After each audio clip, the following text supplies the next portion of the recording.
let's get going. Let's Okay. get going. First of all, good evening to you. Nice to see you. We got 15 and then Richard and myself. I'm Les Huckfield. I'm one of the tutors on DD226, as is Richard Blood. I was just explaining to those of you who have been online a bit longer tonight, I used to be a member of the module team, which means that I was part of the sort of triumvirate or quartet, if you like, which was in overall charge of the module. And that gives us, as members of the module team, a pretty good feel for the way that things are going. Richard's now taken over from me, but again, I'll say on Richard's behalf, we both take a pretty good student engagement profile. So both of us as tutors, if you get stuck, send us an email.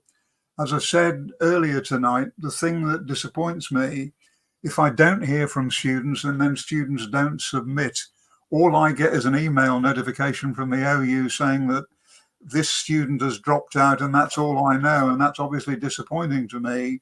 And I know that will be disappointing to Richard as well. So if you get stuck, send us an email. I put my email at the end of this presentation. Okay, just a bit of introduction. And what I'm going to do, I'm going to make the presentation bigger, which means that I will be a bit smaller, but that might be a relief to some people. Just hold tight just a minute and I'll try and get me down the side of the thing just to show that I'm still here. Okay, now let me make the presentation even bigger than that if I can. Okay, that's even better because I've disappeared me. The way we're going to try and do this tonight is that we'll split it down the middle, and I will do the first part of the presentation up until about 8 o'clock.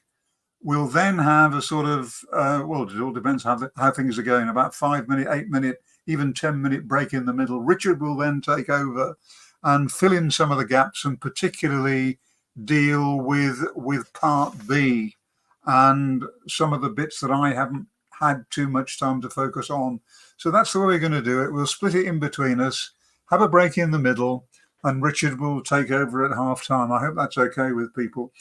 Because I've got a very detailed presentation to make, and because I've sent out this presentation in advance to everybody who's registered for this tutorial, I'm not going to get, we won't have time, frankly, to go into breakout rooms. I mean, I would dearly like to be able to get into breakout rooms, but it's a pretty detailed presentation because it's a pretty detailed assignment. But obviously, I will need a bit of a pause for breath, and that will give you the chance to ask questions. Now, if you want to put your microphones on, that's fine.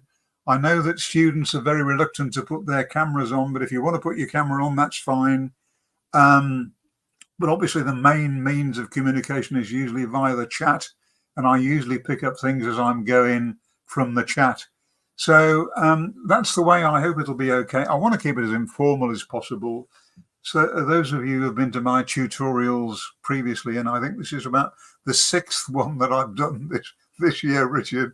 Really? Wow. Yeah, because I did an introductory one, and then I did the first. I did 2 module skills, and I then did 2 TMA ones, and so I think altogether I've done about 6. Wow. So I usually try and keep it as informal as possible. Okay, by way of introduction, there's no getting away from the fact that this is really quite a big step up from TMA1, and you can't leave this until the last minute. You really can't leave this till the last minute. It's not difficult, provided that you give yourself enough time to do the reading. The other thing that I want to say to you is that we're not asking you to write an old-fashioned essay. We're asking you to write a briefing. And because we're asking you to write a briefing, students have previously got in touch with me and said, Les, I don't know what to do. Well, if you have a look at the student notes part A and part B, which is the next couple of slides, it actually shows you what your briefing should include. So it's a briefing, not an essay. And if you're still a bit stuck about how a briefing might look, if you go to week 9, section 6, creating a briefing, it actually tells you what to write or how to write it. We got a new feature this year called running your draft assignment through some software called Turnitin. Now, Turnitin actually picks up whether you're using somebody else's material without referencing it. I'm not saying that most of you will do that, because I know that most of you won't, but we're trying to use Turnitin now to get students to run their draft assignment through the Turnitin software. Because obviously what we're worried about in future is ChatGPT and generated AI. I want to go through the main question tonight.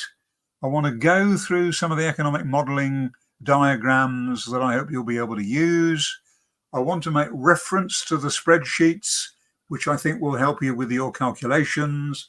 And then at the end, although I won't have too much time for that, I want to get into cost-benefit analysis and some of the other evaluation techniques that you might be able to use.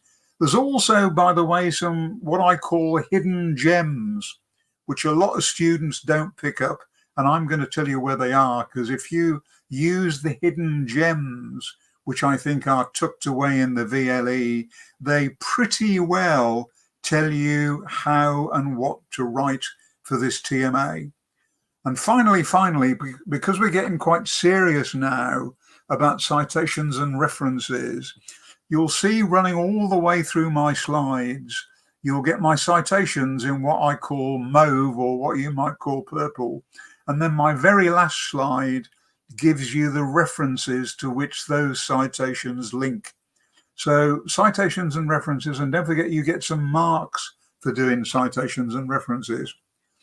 Okay, first of all, some background and some context. Now, unfortunately, I don't think some of you have quite picked up this thing about where the marks are.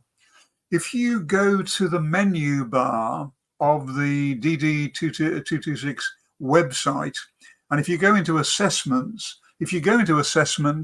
you'll find a breakdown of the marks that you get for writing various parts of the TMA. You can see quite easily that you get 20 marks, the biggest bundle of marks you get for an explanation of the mainstream economic case for option X, and you need to say something about a behavior approach. And again, if you have a look at the right-hand column, and unfortunately, because this is a screenshot and not a live screen, I can't click on the links which are in the right-hand column. But in all cases, you get a breakdown of where the marks are and the links to the particular place in the VLE where that section is dealt with. You obviously get another block of marks, 15 marks, for writing and suitability for the audience. And when we talk about suitability for the audience, this is supposed to be a briefing for a fairly senior civil service audience. And because it's a briefing for a fairly senior civil service audience, you can pretty well guarantee that whatever the senior civil servant receives will be passed on to the minister as well. So this isn't any old briefing. It's a briefing which might be applicable to if you were briefing a senior civil servant, and probably because the senior civil servant will be called upon to give advice to the minister, it'll go to the minister as well. So it's pretty significant stuff. The 15 marks as well for the explanation of price elasticity of demand and equity weighting and NPV as well, net present value. Richard will be focusing a bit more than me on that in the second half of the presentation. And you can see as you start to scroll down, using the citations and the references, as I will be doing for the rest of this presentation, you get 10 marks for that as well. If I go to the second where the marks are, you'll see that these are the lesser marked sections. Obviously, because in the Excel file, the social CBA Excel file, there's 3 separate worksheets. And if you can show us that you work through those worksheets, you get 5 marks for that. If you put an economic diagram into your text, you get 5 for that, or a chart, you get 5 for that. And the cost benefit analysis, obviously, I'll be explaining that towards the end of this presentation. You get 5 marks for that. If you write anything about ESG, and I know that Chris has got a bit of a speciality in this, you can get 5 marks for that. And again, because it's what we call critical writing, and I'm sorry to keep harping on about this, but the difference between this that we're asking you to write in this assignment, and the difference between this and a straightforward essay, is that you need to show where you got the stuff from. And that's why throughout this presentation, and hopefully throughout your briefing, you'll be putting in citations and references at the end. Again, just a bit of background before we get into the details of the thing. The yellow highlighting is the question. And this was a question that I helped to frame, Richard, when I was on the module team. So as a member of the module team, if you want to change this for next year, then that's up to you. But yeah. I had a part in framing this particular question, so obviously I know the background to it. Okay. That's the 20-mark question, writing a briefing on that issue, option X, and describing what it's all about. And I'll say in just a few more minutes some of the background. Now, hidden gems. I keep on about this. If you open the assessment part of the menu bar at the top, or if you go to week 13 part A and you have a look at impact assessment, then frankly that gives you a pretty good summary of what the TMA is all about. I think that's quite a nice hidden gem. I mean, you obviously, if you only use the material in the impact assessment, that's not going to get you full marks. But that impact assessment, which is where I've shown it, is a pretty good indication of what we're looking for. The other pretty good indication, which is an even better hidden gem, and this is Teresa's part of the VLE, Teresa Ash has written this. If you go to week 9, section 6, creating a briefing, activity 911, at the very bottom of that activity 911, there's a section saying reveal discussion. You open that up, and there's then another document called the briefing document, and its full title is How the Availability of Flood Mapping to Home Buyers May Increase Economic Efficiency in the Market for Homes in Floodplains. Now, that's an even more detailed summary of what I hope you'll be able to write. We've got another visitor, Yegor, so I'm not going to repeat all of what I've said, and hopefully you'll get some chance to ask some questions. So nice to see you. That Richard, we've got 18. We're doing even better. So some hidden gems. Go to the first part of week 13, part A, impact assessment. That's a good overall summary. And go to what I've just described, activity 911, reveal discussion at the bottom, the briefing document, how the availability of flood mapping to home buyers may increase economic efficiency in the market for homes in floodplains. That again is an even more detailed summary of roughly what we are expecting you to write. Now, if you haven't got your head around what this TMA is all about, let me put it very, very simply.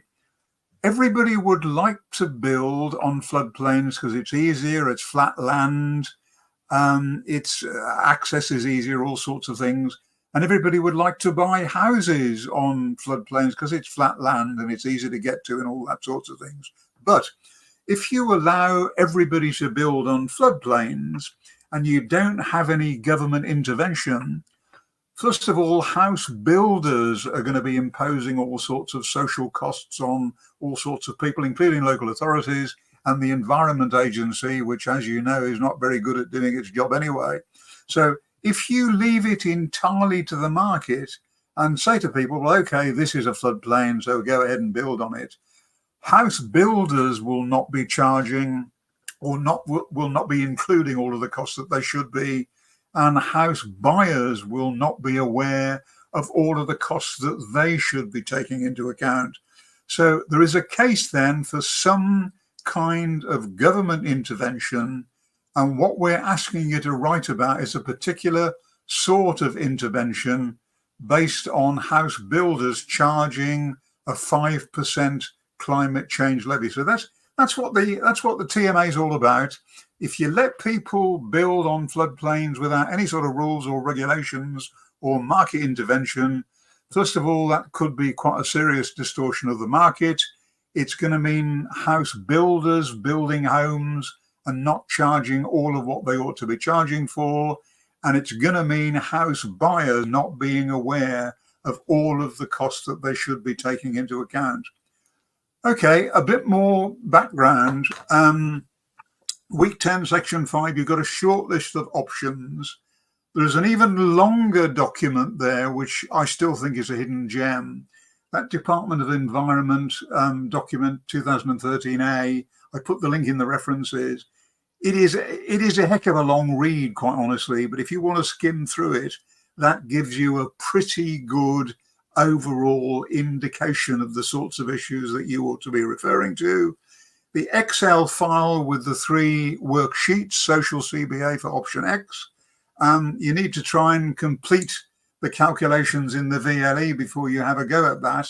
But provided that you understand those calculations, that ought to set you right for completing a lot of the rest of the briefing as well. Other thing we're saying is that although some of the references and some of the citations are obviously after 2013, treat everything that we're giving you in this TMA as though it were available already in 2013. Finally, zip together a Word document and an Excel file. And if you're going to send it as part of the eTMA system, I can say from experience from TMA1, unless it's the correct Word file format, which is a docx, and unless it's the correct Excel file format, which is a .xlsx, it won't work. I had a number of students trying to submit things. Chris is on various things already. I can see you being very active, Chris. From DD226 on externalities. So that's what you do then. Go through that very long piece of reading, hidden gem, for another good summary, but just skim through it. Do the 3 worksheets in the social CBA for option X. Submit your 2 files, your Word file and your Excel file, but make sure that they are the correct extensions. Although I've tried to get students to send the files directly to me if it doesn't work properly, unfortunately, if you do send the files directly to me and Richard, it doesn't get recorded on the OU system. Now, that's by way of an introduction. Before I get into a bit more detail, any questions, please?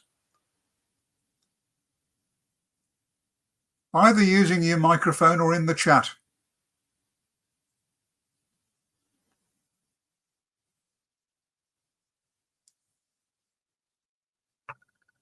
Thanks, Chris. I hope it'll continue the same.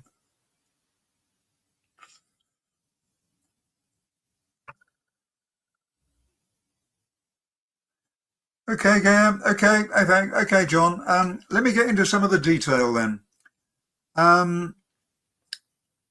This is background stuff. And I'm giving you background stuff because, again, and I know I keep repeating myself, but this isn't a straightforward essay. We're asking you to write a briefing. And 1 or 2 students have got in touch with me and have said, Les, I don't know what to do. Well, this is really a good overall summary, if I may say so, of what we're expecting you to do.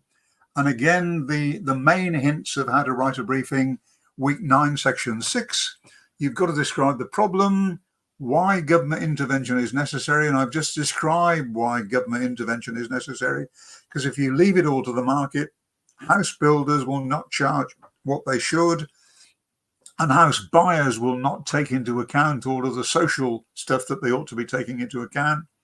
So that's the basic rationale for government intervention. And the government can intervene in various ways, and you'll need to show what kind of policy options, and we'll go through those in detail in a bit in a few more slides.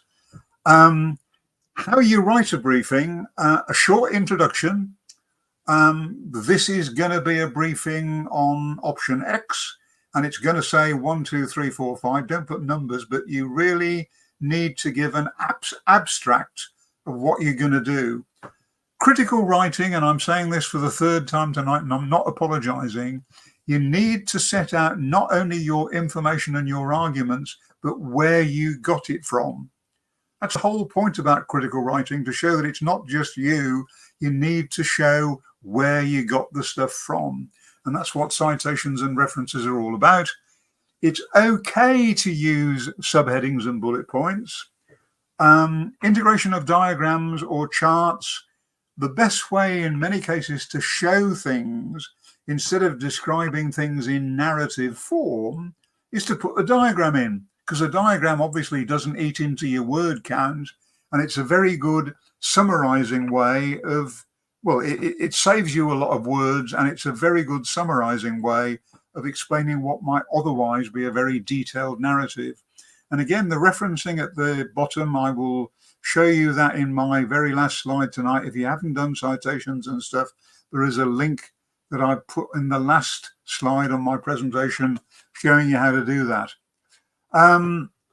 Again, a bit of background stuff. The impact assessment, which I've already dealt with.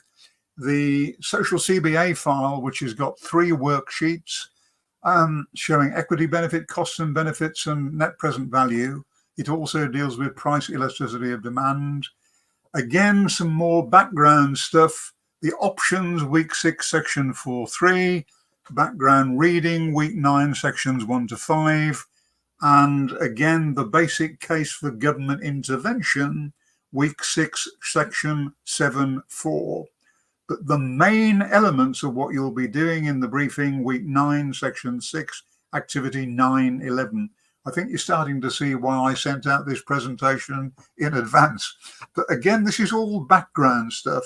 It's not telling you exactly what to write, but it's giving you hopefully some background for the general direction in which you ought to be starting to think about traveling. Now, this background slide here, this is from the Treasury Green Book. And the Treasury Green Book is guidance on what kind of format, if you're writing a case, for example, for HS2, or if you're writing some kind of a case for the Northern Powerhouse, the Green Book really shows you what the Treasury will be looking for to evaluate your case. And you can see strategic dimension, economic dimension, commercial dimension, financial management. You haven't got to write about all of that. But provided that you know that that is the kind of background which you might be called upon to explain. When we start to talk about ROMEF, in the Green Book, ROMEF is the stages that you have to go through before you write an appraisal which might be considered by the Treasury. There's a short list of options, the way in which the Treasury Green Book advises you to do it.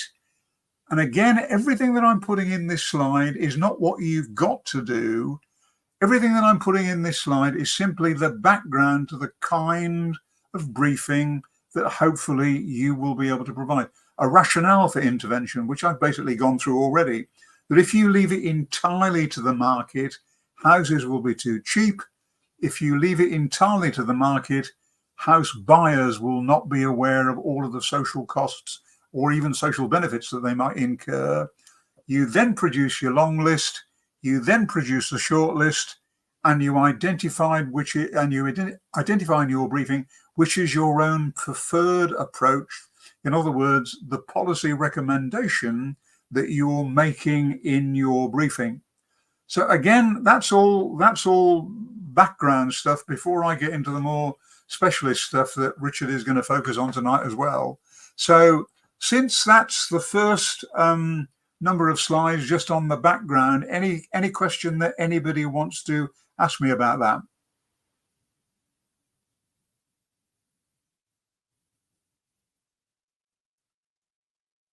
Chris, you're on the ball tonight, I can see. Is that Green Book link, Chris, that you're giving to the 1922 Green Book?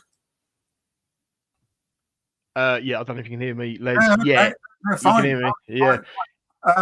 What you're going to find, by the way, is that what I've referred to in the references in the last slide, and what Chris is referring to in that link, is the latest version of the Treasury Green Book. I'm not going to pick a fight with anybody tonight, but the Green Book reference in the VLE is not, in fact, the latest version.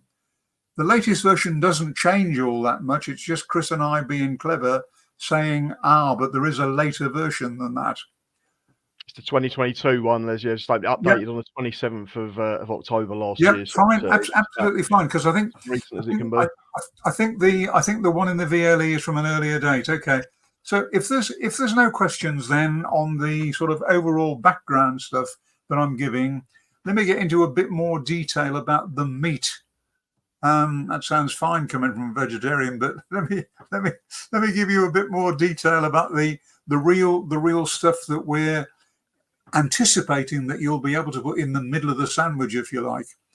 Okay, I've said already that if we just leave it to the market, and if we just say to house builders, yeah, you build on floodplains if you want, and if we just say to house buyers, yeah, it doesn't matter where you buy the house, the market will sort it all out, we do run the risk of a serious misallocation of resources.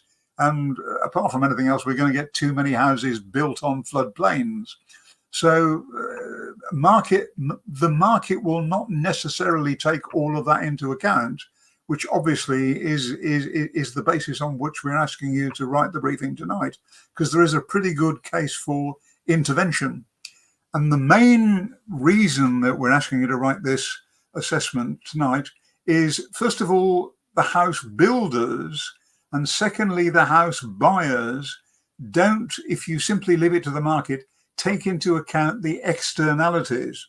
In other words, if you build a house on a floodplain and there's flooding, it's the local authority or somebody else who has to pick up the tab. And similarly, if you allow people just to buy houses on floodplains without taking into account all of the costs, even sometimes perhaps if they rely on the local authority or whoever it's going to be to pick up the tab, that can result in a serious misallocation of resources.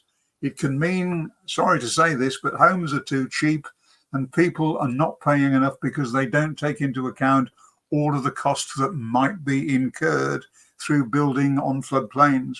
There's a reading on what we call behavioral economics, which is the first reading in the module handbook to which I've just made reference there. Okay, now I'm going to show you now a series of economic diagrams. And most of these you're going to be able to find by working through, it's week 9, section 4, and there's slideshow 9.1 and slideshow 9.2. Now, because the way in which they feature in the VLE enables you to work through slideshow 9.1 and 9.2, that's where you'll be able to see I got these diagrams from. The basic problem you see is that if you don't take into account the social costs, you will see that the supply curve isn't high enough because it doesn't take into account the marginal social costs of building on floodplains.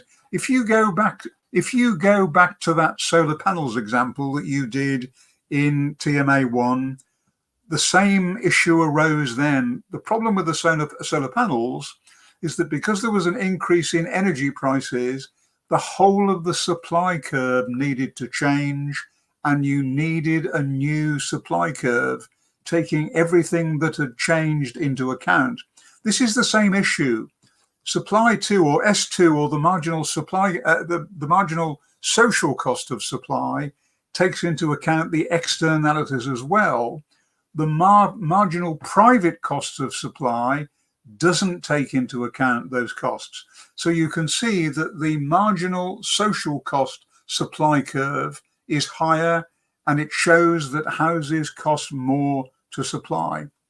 Again, the same kind of issue here, except that we need to show you how we get from the marginal private cost to the marginal social cost, and that's by putting a tax on. Now, this is not me being clever. The economist who invented the tax that we're talking about tonight is that if there was a risk that a good or a service might be overconsumed, in other words, people might buy too much or too much might get supplied, then if that was a good, like a house, for example, which had got negative externalities, in other words, there were costs being imposed on others which weren't taken into account when the good or service was produced or sold, Pigou said, well, you can put a tax on, and the Pigovian tax that you put on really raises the price to reflect the true marginal social cost. Sorry, you've got to go, Yegor. Yeah, well, Cameron, I'll try and pick up what you're asking as I go through the presentation, if you like. So as I go through the presentation and the description of the various options, what you need to do is to pick out various bits and pieces from the other options to support your case, either for or against option X. A lot of people have asked me roughly the same question. What reference should I make to the other options? The only references that you need to make to the other options are sufficient references to other options which support your case. You don't have to go through the whole thing like a list. You simply have to refer to the parts of the other options which support your case. It's the same, by the way, continuing with the presentation, it's the same, Chris, if it's the same diagram which is used in another module, then okay. We run the risk on the demand side as well of people buying houses and not taking into account all of the social benefits, and obviously there's social benefits which have got to be paid by somebody, and if they don't take into account the social benefits and don't think they have to pay for the social benefits, then too much demand might be the case, which is why what we've suggested is that you have a second demand curve, D2, which takes into account the marginal social benefits, and you'll see that the price and the equilibrium then move to P2 and Q2. And again, all of this, it's not my being clever, all of this is coming from you're working through slideshow 9.1 and you're working through slideshow 9.2. So if you don't understand how some of these diagrams work, simply work through those slideshows. There's arrows on the right of those slideshows that show how you get from the 1, 2, 3 diagrams that I'm using to the next ones. We're also expecting you to show, and this is the case in one of the worksheets in the Social CBA Excel file. In the Social CBA Excel worksheet, which deals with price elasticity of demand, again, and this is fairly basic economics revision stuff, what you need to know is that price elasticity of demand need not be the same all the way along the demand curve. And you can work out the elasticity of demand, the price elasticity of demand at any point along the demand curve by using the formula which I put on the screen here. And price elasticity of demand, as you can see, is the change in quantity divided by the quantity, divided by the change in price, divided by the price. And both of those are times 100. You can rearrange that formula, obviously, to produce the quantity and various other issues, which I'm not going to go into tonight. But you really do, to be able to complete that worksheet in Social CBA, to complete that worksheet showing price elasticity of demand and the effect that that may have on the change of demand, you need to understand roughly the way that that works. So again, before I go into a bit more of the background, go to the slideshow 9.1 to which I've just referred, go through slideshow 9.2 to which I've just referred. You'll see where I got all of those diagrams, and of course, you can incorporate some of those diagrams into your briefing. In fact, if you incorporate 1 or 2, or if you put too many in, obviously you'll start to blind people with signs. But if you put one or two of those diagrams in your briefing, first of all, it saves your word count. And hopefully if you use the appropriate diagram, it shows that you know what you're talking about.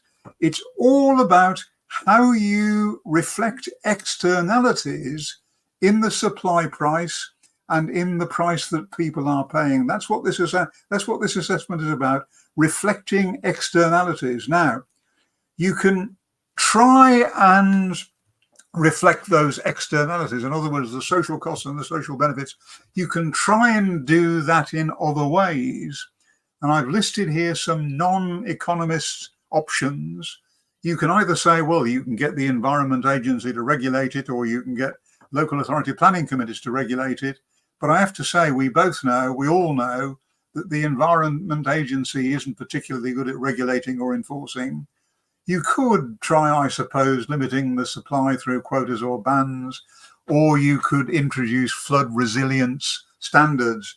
But again, the problem that you've got with all of that is enforcement. So if you're going to go for any non-economist or non-market interventions to ensure that those externalities are reflected, the big question is, in many cases, how do you measure it? And secondly, how do you enforce it?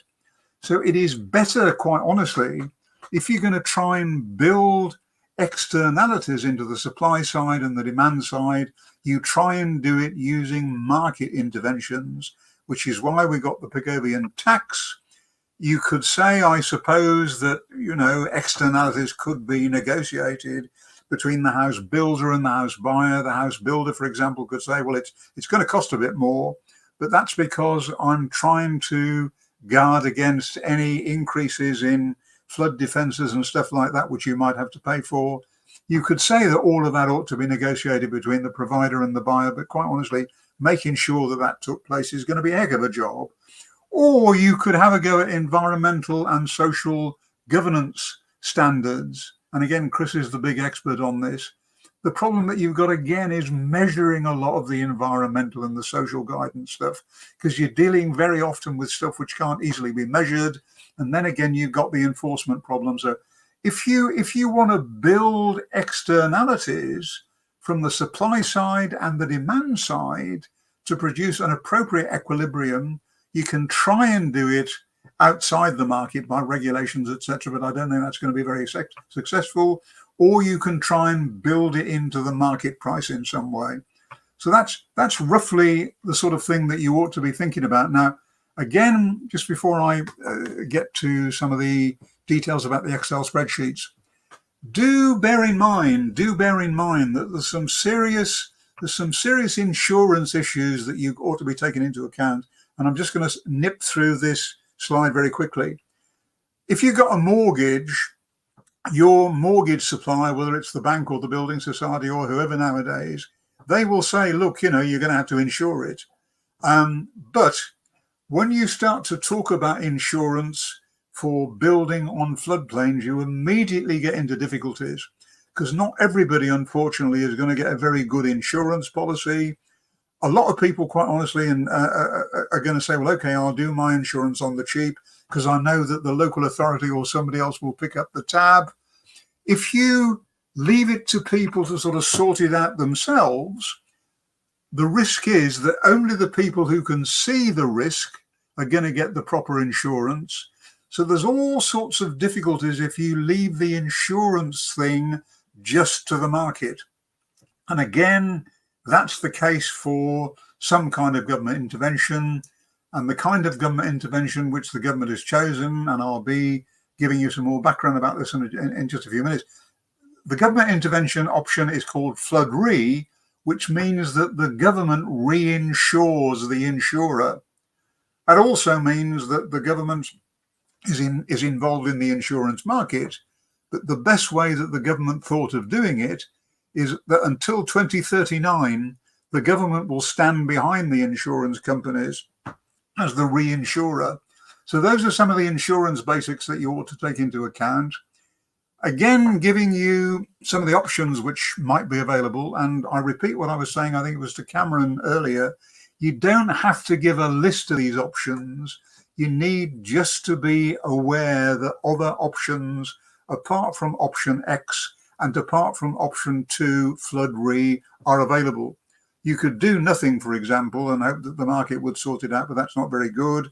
You could do flood re option 2, where it's government reinsurance, which stands as a backstop, which ensures that there's a sort of cross subsidy, if you like, which makes sure that people who don't have such a high income get a fairly easier route to insurance. They don't get insurance provided free, but they get a fairly easier route to insurance. You could directly subsidize everybody's insurance premium through a levy, or you could simply say, well, you know, you've got to have insurance. But the problem with all of these options, unless the government is fairly active or is active in the market in some way, is that you run the risk of a serious misallocation of resources. And the case for government intervention, by the way, goes back to the year 2000, when there was a tacit understanding between what was then the Department of Environment and the Association of British Insurers, that if the government did flood defences, then the insurers would provide insurance. That was a gentleman's agreement, but unfortunately that didn't work out. And that's why what ultimately emerged was option 2, flood re. I just got 1 or 2 more slides before I get onto the Excel spreadsheet. There's another detailed briefing, and again, just skim through this. Managing future financial risk of flooding. I put the reference at the end. Option 3, as I say, is, though that appeared to be the best because it's got a higher benefit to cost ratio, the government decided against that. And that's just some other features of option 2, 3, and 4 that you might like to take into account. You don't have to include all of those features, but that's just some of the things that you might perhaps take into account.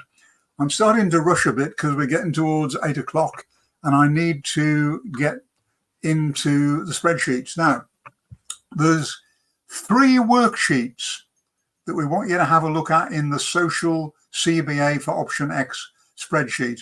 3 worksheets.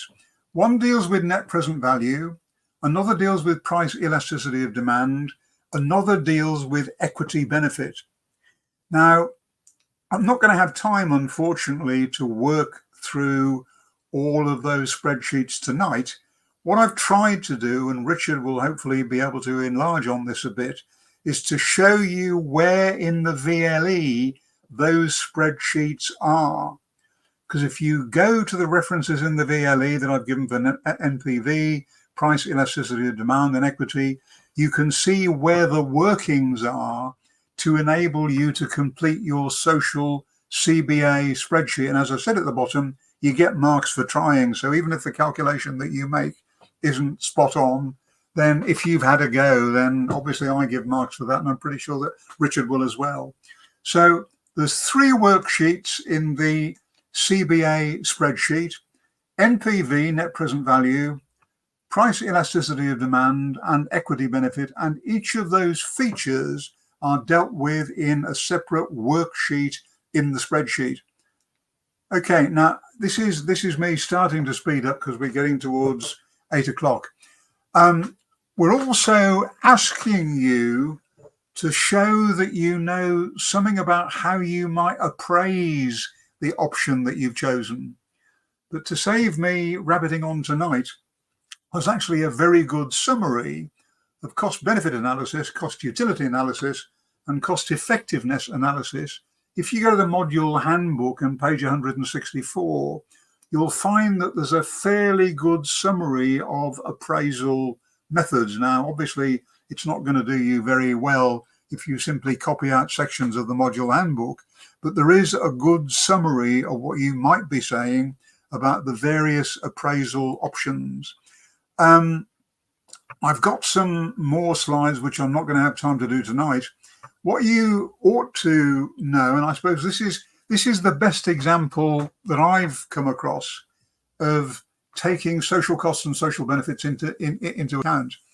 Now, because I'm probably from a different generation to most of you, I can remember the time when the Victoria line, not the Jubilee line, which is the latest London Underground line, but I can remember the time when the Victoria line was built.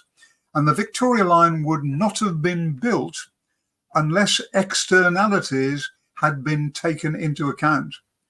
It was only when the relief for the cost of congestion and the social benefits that might accrue because people would travel on the underground rather than getting caught up in congested traffic. It was only when the externalities were taken into account that the justification was provided for building the Victoria Line. So what I'm saying tonight isn't just for the sake of this assignment.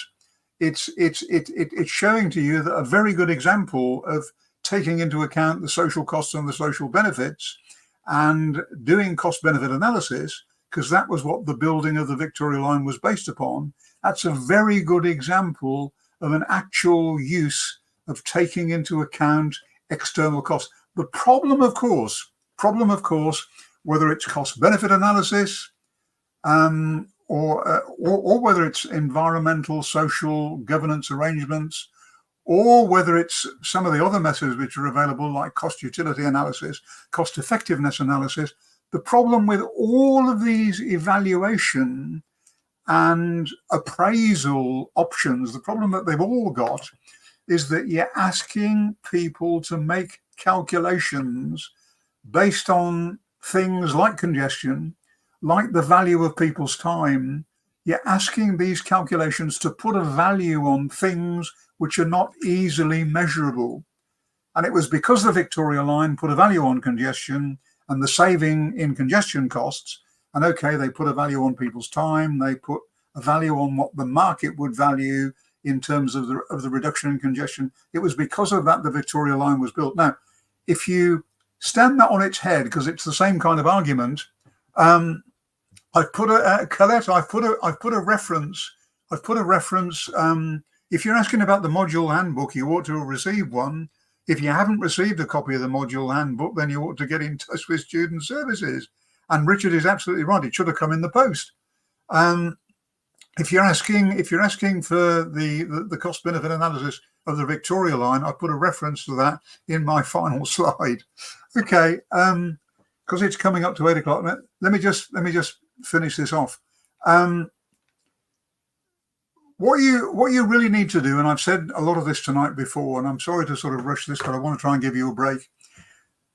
You're not just writing your arguments.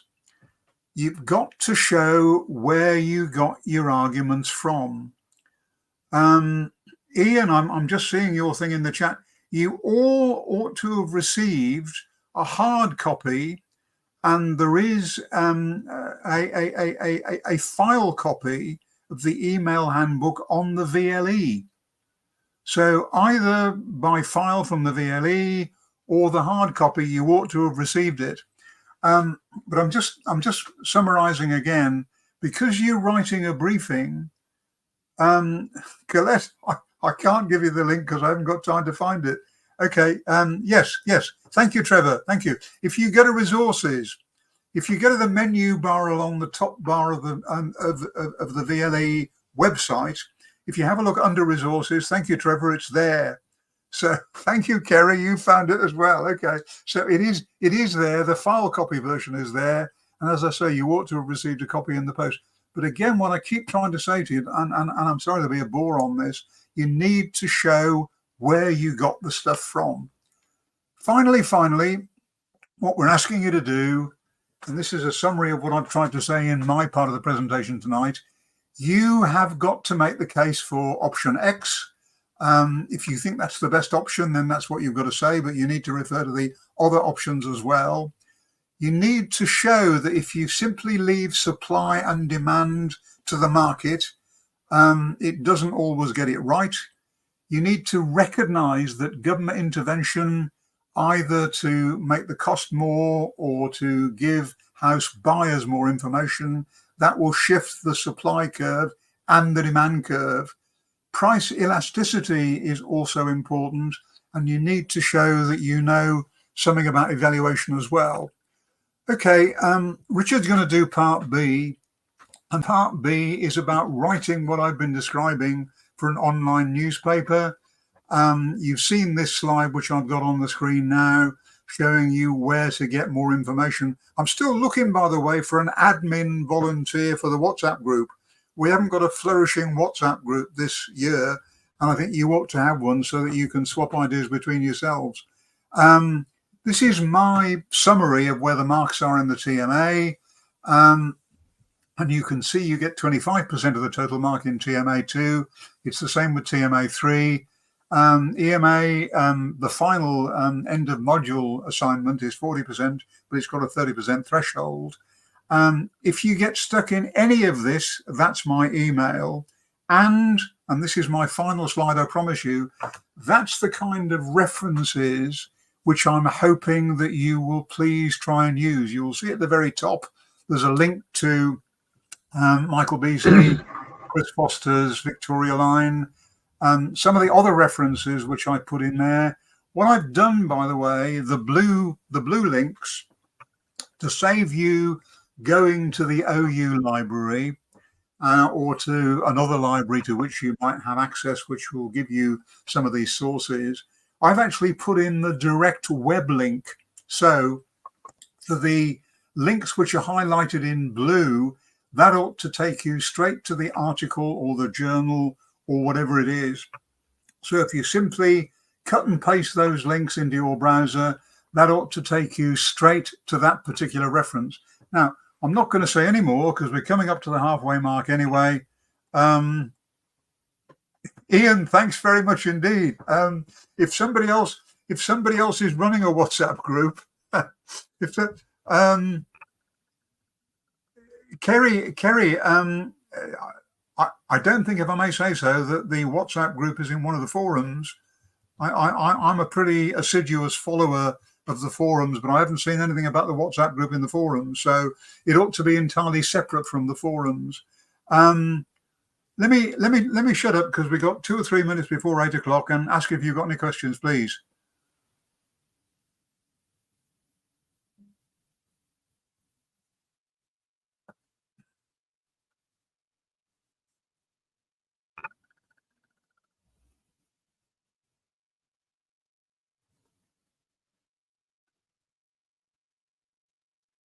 Well, Kerry, are you sure? Are you sure that's the right WhatsApp group? Because we had one for 21J, we had one for 22J. Now, if the one for 22J is still going, then fine. I was hoping that we would get a WhatsApp group set up for 23J, which is obviously the current presentation. Jackie, if you go to the long list, what you ought to be making reference to is, well, option X and option 1, 2, 3, 4. So that ought to be the long list. But the trouble is, we don't want you just to do a list of the options. What we want you to do is a briefing on option X. And included in your briefing, you will need to make reference to the other options. Again, I'm watching carefully what people are saying about the WhatsApp group. If there is reference, if there is a, I'll try and follow that up. I know there's a forum chat.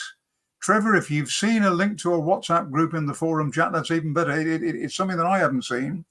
And if anybody can send me a link to the WhatsApp group, first of all, I'll send it to everybody who's been on the scene tonight, and I'll send it to my students as well.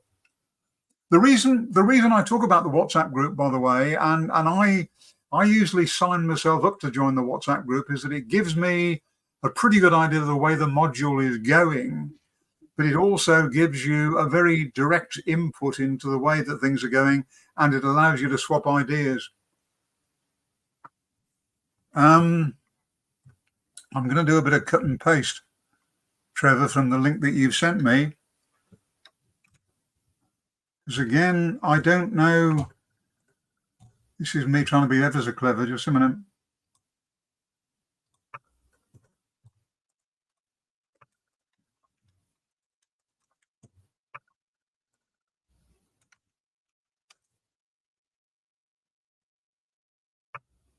Right. Okay.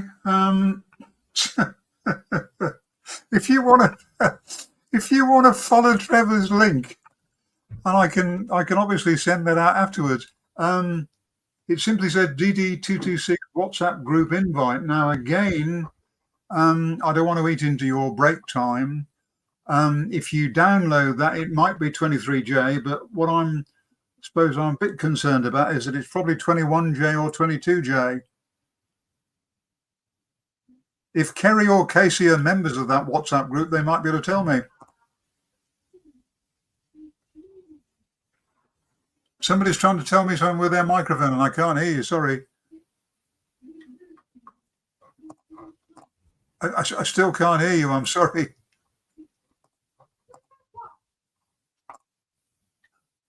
Sorry. Richard, I think everybody deserves a break. I mean, you just... Right, okay. Cameron, if it says...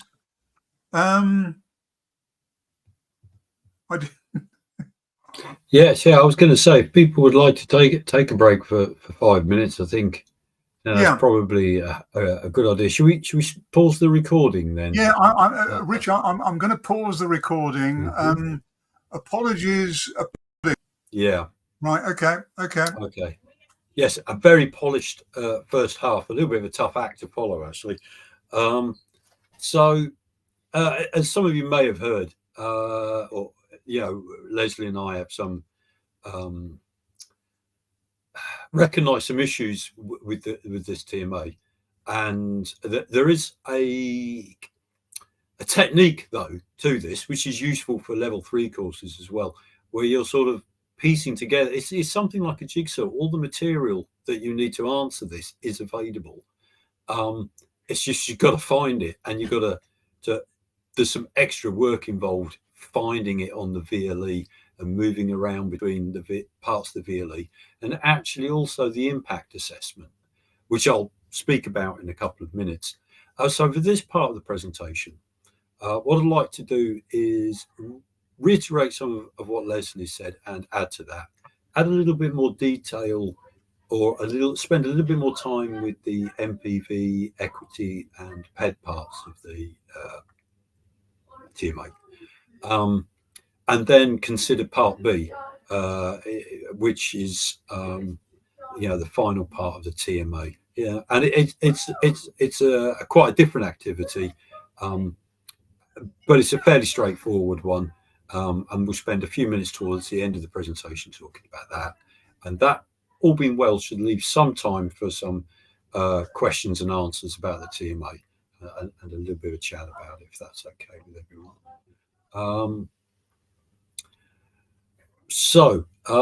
I'm not great at multitasking, so I will try and answer people's questions in chat at the same time as talking, but I can't guarantee I'll be particularly quick at it. So Chris, I'll come back to your questions in a minute. So what I'm going to do is I'm going to jump back to a few of Leslie's slides and sort of pick up on those again. Actually, I'll just return to this one, and I'm going to enlarge this a bit, if that's okay with everyone. Yeah, please, yeah. Sorry, Leslie, I think I'm sort of moving you out of view there. No, I can minimise me. I don't want to be rude. No, it's okay. Okay. I just want people to know I'm still around. Yeah. So this hints section, this breakdown table, is really useful, and it gives you a good. Leslie's mentioned. I'm going to mention it again because it is so useful. The marks can give you a rough guide to what proportion in terms of word count you should be allocating to each part of the TMA. So it's a rough guide, but looking at the mark allocations, clearly a lot of your TMA should be focused on explaining the mainstream options for option X, the economic case for option X, and saying something about how the behavioural approach might influence the outcome of that option. And I want to clarify something for everyone. What's a little bit unusual perhaps about this briefing is you've sort of been provided with an answer. If you look at the impact assessment, it tells you what the MPV, the net present value of option X is, and it tells you what the MPV of the alternative option 2, if I recall, is. There's clearly an answer there given to you. You know, which one is in theory, would seem to be the preferred option. I'm glad you spotted that, Richard. Yeah. So what's unusual about this is you're sort of being provided. Sorry, there's been a bit of background noise. It might be picking up on my microphone.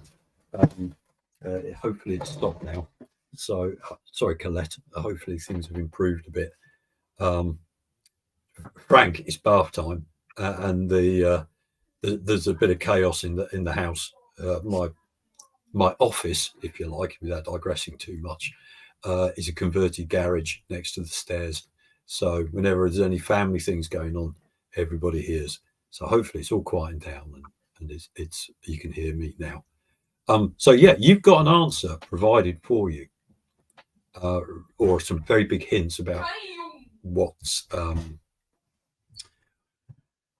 is the appropriate option to select. So your briefing is really constructing an argument it is really explaining why that option is the best one, to put it in slightly non-economic terms. And a lot of your marks will be allocated to building that argument about the economic case for option X, and also how it might not work as effectively as theory would suggest, drawing on some aspects of behavioral economics. Also heavily weighted in the marks is an explanation of price elasticity of demand and equity weightings. So those aspects of the TMA also need to get quite a lot of attention from you and form a fairly large part of the briefing in terms of word counts, perhaps diagrams, tables of information. You know, you can construct tables using some of the results from the briefing, the impact analysis, or even from your Excel spreadsheets. So just wanted to sort of reiterate that and sort of focus everybody's attention on that quite extensively. So what I'm going to jump forward to now is a little bit more about equity weightings, MPV, and also the nature of where to find them. And I guess I'm illustrating that by working my way through these things, jumping around a little bit. So we'll come to them in a minute. Here we are. Yep. Okay. So there's a set of extremely useful activities, and I felt Leslie had to rush through this a little bit, so I wanted to sort of return to these so to do justice to his slides. There's a list of activities here that will, if you work through them, they will enable you to complete the Excel file, and thus help you expand your explanation. And I'll explain how in the next slide, a little bit more about the equity aspect of this as well. So one way of checking if you're struggling a little bit with the spreadsheets, even if you've done these activities, remember the impact assessment does tell you, it's rounded up, I'll tell you now, but it does give you a figure, a net present value figure. So if you're working through your Excel spreadsheet and you come to a very different figure, you can tell you've gone awry somewhere and sort of work backwards, if you like. You've got as I said, this is a little strange. You've got the final answer. You know what the MPV is of option X, and you can that can help you work back through the spreadsheet, checking your work.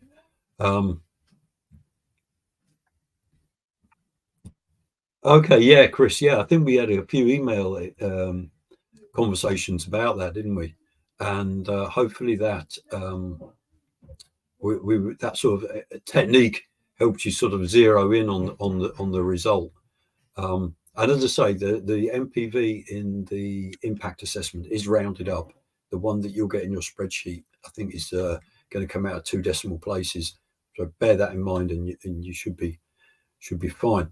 So with that in mind, moving on slightly, actually, I just wanted to also talk a little bit more about price elasticity of demand and equity benefits, which are also parts of the spreadsheet. Again, these activities are extremely useful that are listed here, week 10, sorry, in particular, are really useful and should equip you with the skills necessary to fill in the relevant parts of the spreadsheet. And as Leslie mentioned earlier, and I'll reiterate again, if you get one part right and then the next bit goes adrift, you still get some marks. There's also some really useful information about the equity, the links between these two things in the impact assessment. That document, I'm just going to, I won't share my screen with you. My laptop can be a bit slow sometimes. I then sort of crash it out. I've just flicked to look at it myself.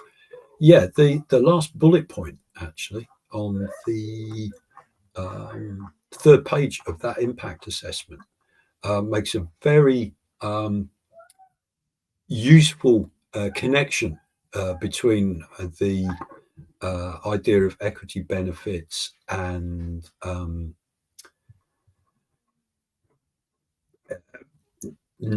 aspects. Sorry, I'm slightly distracted myself then by changing my screen.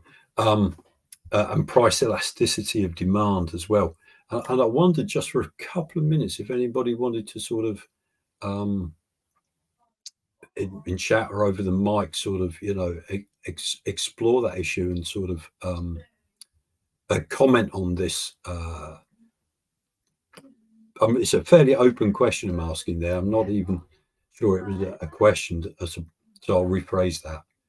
Does anybody have any questions about this particular part of the TMA and how these different elements of the briefing are connected? I can see Chris is typing something, so I'll give him a minute. Okay, great. Okay, super. So just to reiterate, this part of the TMA is heavily weighted. It's second really to the mainstream argument of explaining why some intervention is necessary, the economic case for intervention using option X. So you do need to invest some words, diagrams, tables, whatever your choice is, in explaining what's happening here. So if everybody is okay with me moving on from that, I'd also like to visit briefly a little bit about economic and social area, ESG, environmental social governance. You are expected to incorporate a short comment, if you like, or suggestions on how this concept or framework might influence option X and flood management in general. Yeah, perhaps I'm not sure if Leslie would agree with this, but I found it helpful if students can put in a little subheading in the briefing to make it clear that this is the section in the briefing that you're talking about, how this framework might influence the projects. You know, you can use bullet points as well. So you know, it's not an essay. And the clearer the briefing is, the more helpful it is for us to identify where you're talking about this, these parts of the material, and allocating you marks for it. And don't forget to reference this as well clearly, you know, from the relevant parts of the VLE or the textbook, because again, there are marks for referencing as part of this briefing. I know sometimes that can seem quite daunting, and don't be put off by some concern that if you make a mistake that marks will be removed. The marking system doesn't work like that. It's positive marking. If you attempt to do some briefing, if you attempt in the briefing to do some referencing, you will get more marks than no referencing, even if you make some mistakes in the way the referencing is laid out or the citations are done. The more accurate the citations and the referencing are, the more marks you're allocated for it. But it's not a case of having marks removed if you make some errors. You just get more marks trying to cite and reference your work than not doing it. So please do have a go. And it's an important skill to build through this course, and it becomes increasingly important as you progress through this module towards the EMA. There's more marks attached to this skill for the EMA, and once you get into level 3 courses, there's more weight attached to it there as well. With that said, and looking at the time, unless anybody has any particular questions regarding anything I've just covered, I was going to bring up my slides now for part B of the TMA, if that's okay with everyone. I'll make mine disappear, Richard. Okay. Yes, sorry, Chris. Did you have a quick question, Chris?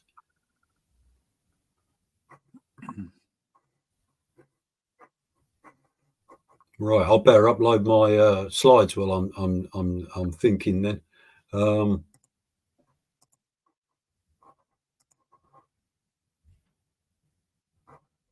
Where have we gone?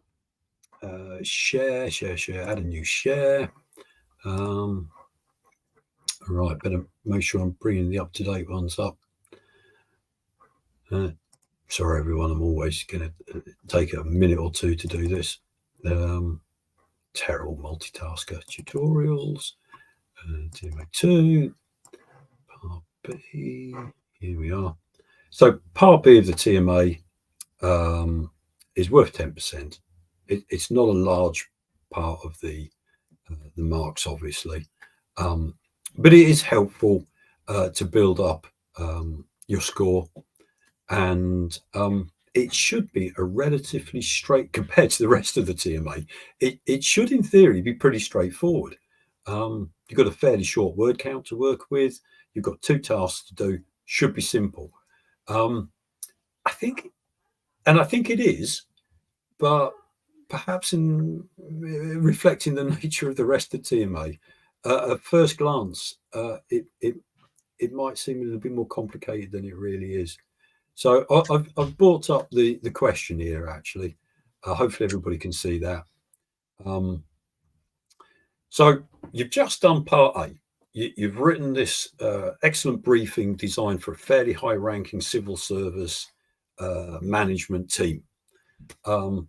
Now, imagine you're a journalist working for an online newspaper, and you've been asked to explain Option X to the general public in a news article. We'd like you to write a reflection that does 2 things. The first of which is to explain why the style of writing in the newspaper might be different from the style of writing used in the briefing for part A, and then illustrate that with some examples of how it might be different. You're not being asked to write the article. That can sometimes be the confusing aspect of this. Please do not write an article for a newspaper.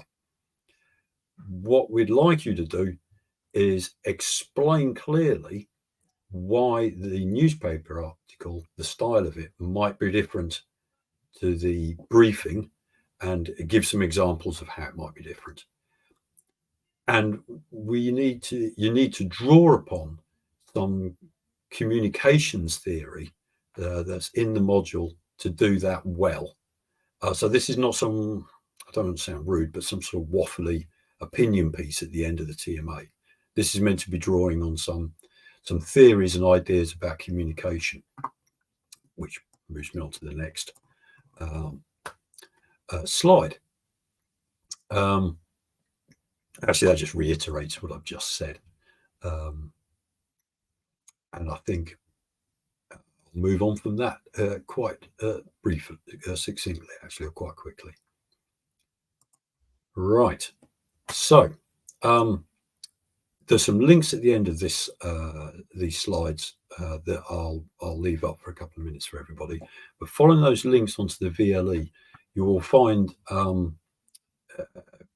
plenty of material on how to engage an audience through connecting with an audience, stimulating them, and being understood. These are the rules of communication, and they're going to vary depending on your audience.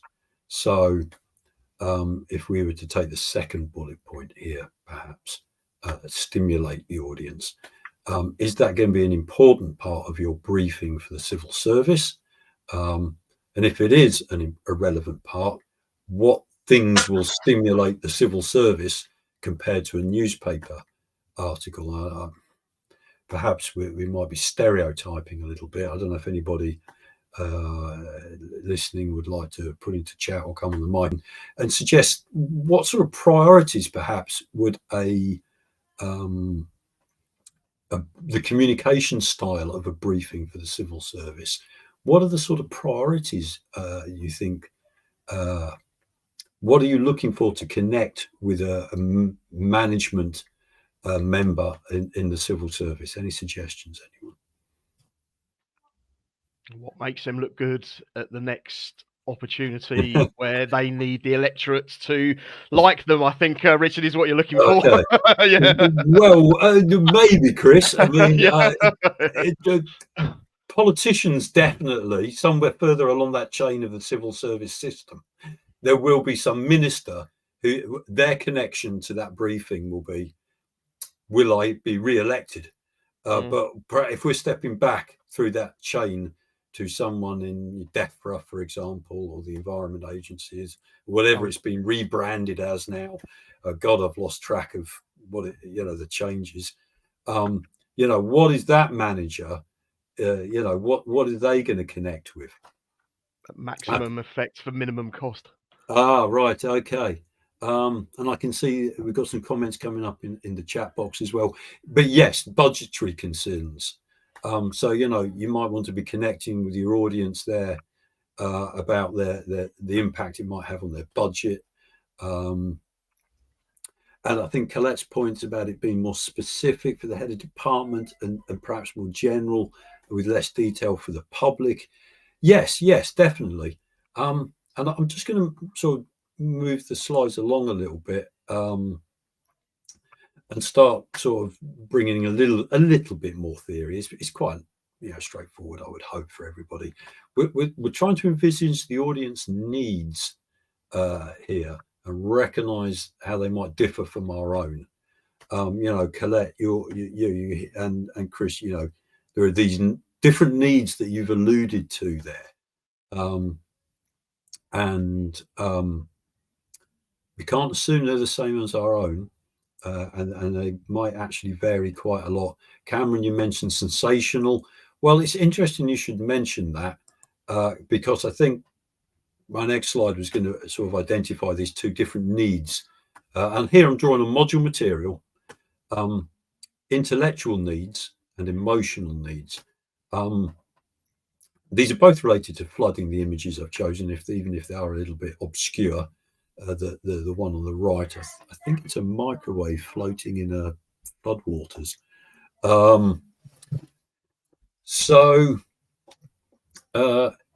Which of these two is a pretty straightforward question. Which of these two would you anticipate would be more relevant to, say, a newspaper?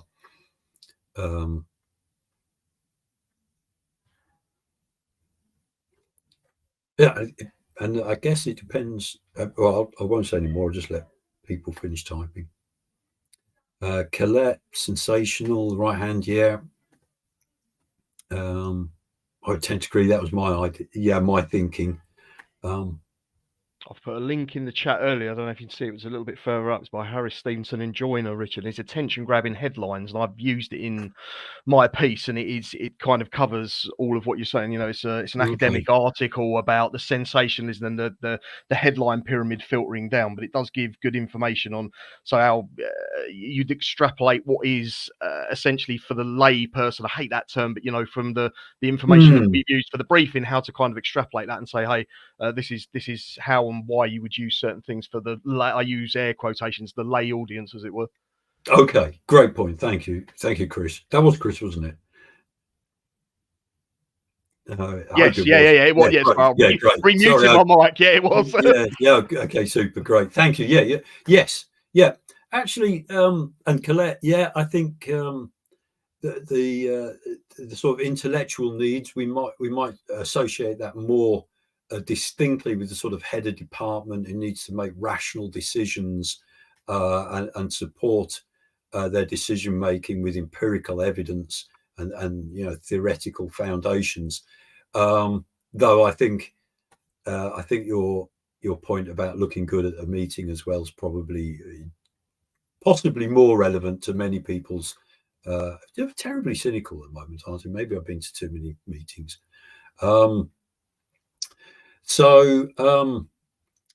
I guess it depends on the type of newspaper. Perhaps broadsheets might move more towards intellectual needs. A point to think about there.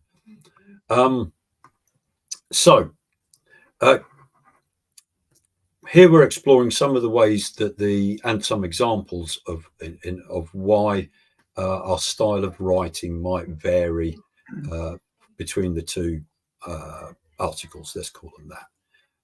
It's a short piece that you're going to write for part B, but it needs to be grounded in some theory and draw on some examples. There's an idea of narrative as well that you might like to consider. This idea of a narrative thread, the final bullet point here, this logical sequence, and that they may be, and this is an important and I hope useful point for both parts of the TMA and any TMA you're doing, actually, that your part A briefing ought to have a narrative thread to it. That the introduction, the outlining of the argument using economic and theory for option X, the integration of diagrams, comments about referencing behavioral economics, ESG, PED, etc. They should all follow a logical sequence leading to a logical conclusion. That so that your argument leads the reader to your conclusion that option X is or isn't the preferred option because the NPV value is X compared to Y. So do bear in mind that things like narrative thread are important to all of your writing, not just part B. And linking sentences, I mean, sometimes that's more useful in essays, but linking phrases and sentences and headings can play an important role in developing that narrative thread, and that's part of your communication skills. And there's quite a lot of marks allocated to that for part A as well. Your briefing shouldn't just jump from one thing to another. There should be this logical flow. So a little bit more on why communication needs to vary between different audiences. And I've drawn all of this from the module website. And as I say, in the next slide or two, those links will be there. And we'll put those onto the forum, cluster forum, a copy of these slides. So you can go and find them yourself and help develop your answer to part B a little bit further there. So there's the useful links, week 4, and a little bit of week 9. And as I say, whilst most of this that I've said in the last few minutes has been focused on writing a response to Part B. Some of the material about communication skills, narrative flow, linking phrases, effective use of headings, are all part of the assessment, if you like, of Part A as well. Now, I remember when I did this last year with Les, this bit seemed to take me ages, and we were rushing a bit to get to 9 o'clock, and I seem to have gone through it much quicker today. So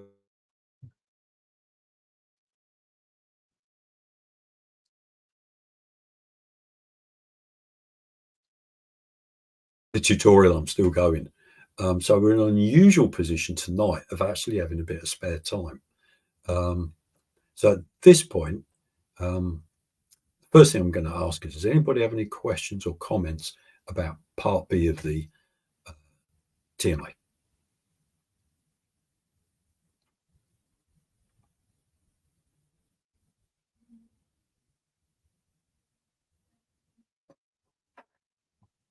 Okay, great. There was a lot of really useful comments in chat, actually. I'm sorry, I didn't really have time to keep up with all and acknowledge all of the input. There's some really good suggestions there.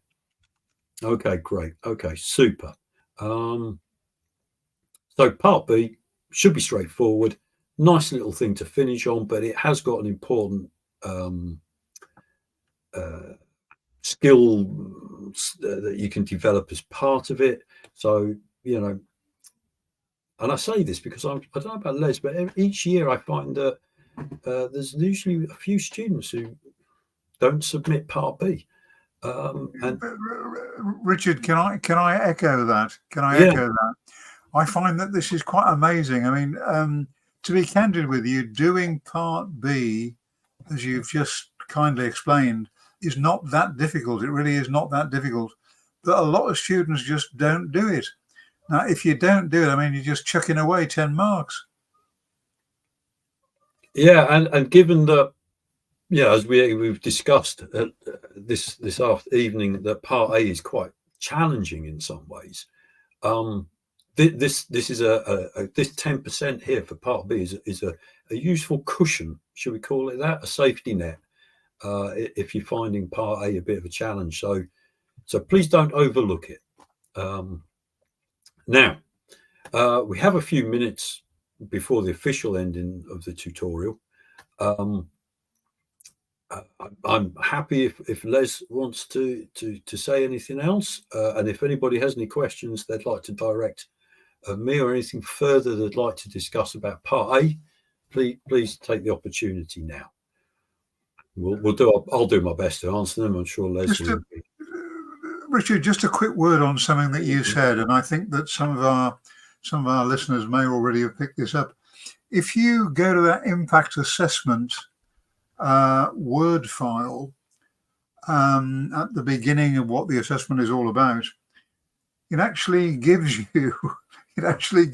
both for option X and for option 2 some very useful figures which are usable elsewhere in your spreadsheet. I'm not going to give you the answer directly, obviously, but I mean, you've mentioned it tonight, Richard, so I'll mention it again. Those hidden gems that I've referred to in my part of the presentation really are hidden gems, because if you go to that impact assessment document, it gives you some figures there which you can use in your spreadsheet. Yeah.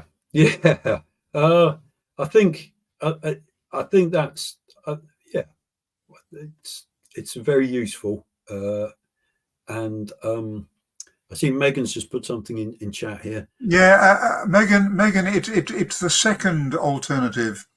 Just in terms of comparing the other options to option X, I don't know. We're looking for a list. I mean, you could do a list and say, well, option 1 does so and so, option 2 does so and so, option X does so and so. We're not looking for that. What we're looking for is a briefing on option X.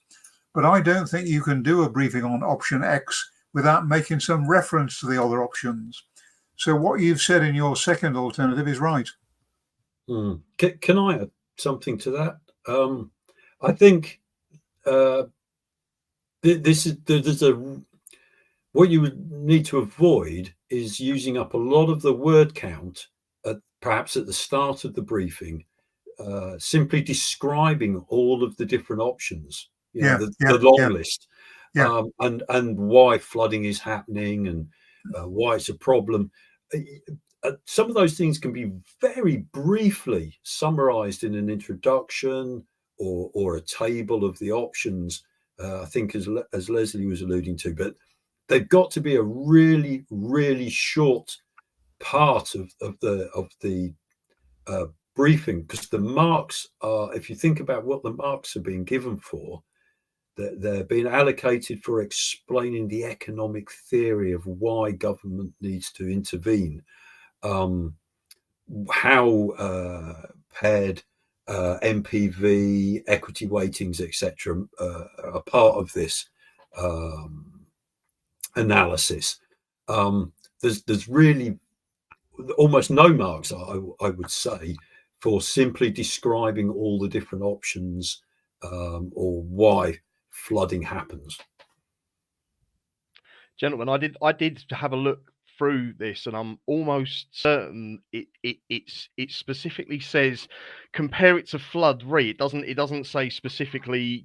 So if you're the comparison that I've made is to, now I've mentioned the other options, and I've got a spreadsheet that's got a breakdown of the best, the benefit cost ratio, the best, ideal, and the worst. But at the actual focus is on flood re versus option X. That's the sort, that's the meat that's on it.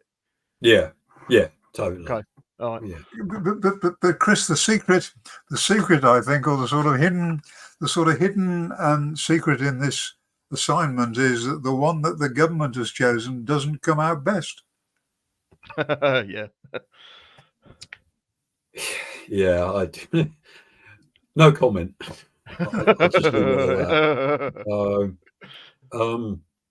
And Megan, I think it was a really helpful question, actually, because it was something I wanted to say, because unfortunately, I don't know if this is Sam to Leslie, but I had a few TMAs come in last year, and that's what people had done. It was all sort of description at the beginning, and they ran out of words before they got to the bit that was worth the marks. So, Gloria, I'm glad that's been helpful. Please do stay. We're timetable till 9 o'clock, but I can hear the kettle calling my name already for a cup of tea. I'm surprised it's only the kettle, Richard. Well. Can I just say ever so briefly, because I've been watching the chat as well. I suppose the difference really between this module and other modules that you might have done is that it's not just the sort of writing of what I would call narrative stuff.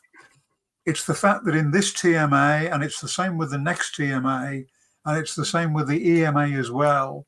The next TMA, we're asking you to do a presentation, a PowerPoint presentation, and the EMA also asks you to do a briefing. So what we're asking you to do in the 3 TMAs, in 2, 3, and the EMA is not just to write an essay. We're asking you to write the essay either in the form of a presentation or in the form of a briefing. So that's the difference between, if you like, this module and others that you may have done.